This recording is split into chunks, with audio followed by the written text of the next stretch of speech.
সম্মানিত ভিউয়ার্স, আসসালামু আলাইকুম ওয়া রাহমাতুল্লাহি ওয়া বারাকাতুহু। আশা করি সবাই আল্লাহর অশেষ রহমতে ভালো আছেন, সুস্থ আছেন। এই চ্যানেলে আরেকটি নতুন গুরুত্বপূর্ণ ভিডিওতে আপনাদের সবাইকে স্বাগতম।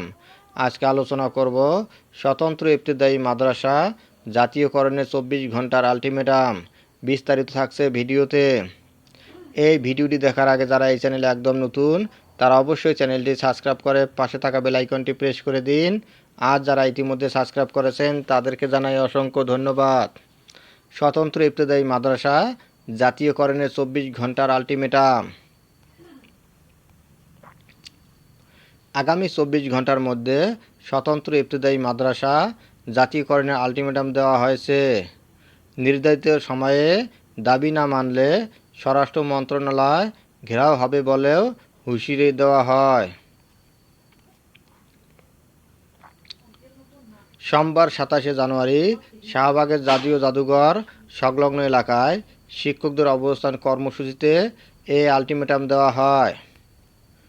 স্বতন্ত্র ইবতেদায়ী মাদ্রাসার শিক্ষকদের পক্ষে এই আলটিমেটামের সিদ্ধান্ত জানান ঢাকা বিশ্ববিদ্যালয়ের আন্তর্জাতিক সম্পর্ক বিভাগের অধ্যাপক রুহুল আমিন। তিনি বলেন, অসহায় শিক্ষকদের উপর টিয়ার গ্যাস আর সাউন্ড গ্রেনেড কেন? 5 আগস্টের পর টিয়ার গ্যাসের কবর দেওয়া হয়েছে। আগামী 10 ঘন্টার মধ্যে স্বরাষ্ট্র উপদেষ্টা এসে ব্যাখ্যা দেবেন কেন এই লাঠিচার্জ হলো। এটা না করলে শাহবাগ থানা ঘেরাও হবে। এরপর স্বরাষ্ট্র মন্ত্রণালয় তথা সচিবালয় ঘেরাও করা হবে। ঢাকা বিশ্ববিদ্যালয়ের এই শিক্ষক বলেন, আইন উপদেষ্টা আসিফ নজরুল, স্বরাষ্ট্র উপদেষ্টা এবং প্রধান উপদেষ্টা কি এই লাঠিপেটা দেখেননি? পুলিশ কিভাবে এই লাঠি চার্জ করে? আন্দোলন বাস্তবায়ন কমিটির যুগ্ম আহ্বায়ক হাফেজ মাওলানা আব্দুল হান্নান হোসেন ঢাকা পোস্টকে বলেন, গতকাল সরকারের উচ্চ পর্যায়ের একটি টিম আমাদের সঙ্গে দেখা করেছেন।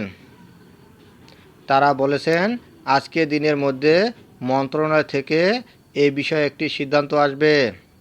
আমরা আমাদের অবস্থান কর্মসূচি শান্তিপূর্ণভাবে পালন করছি। যদি আজকের মধ্যে মন্ত্রণালয় থেকে বিষয়টি সুরাহা না করে তাহলে সামনে বড় আন্দোলনের ডাক আসতে পারে। ধন্যবাদ জানিয়ে বিদায় নেওয়ার আগে আবারও অনুরোধ জানাই, যদি ভিডিওটি ভালো লাগে এবং সর্বশেষ শিক্ষামূলক আপডেট ভিডিও পেতে চান তাহলে অবশ্যই চ্যানেলটি সাবস্ক্রাইব করুন। ধন্যবাদ সবাইকে।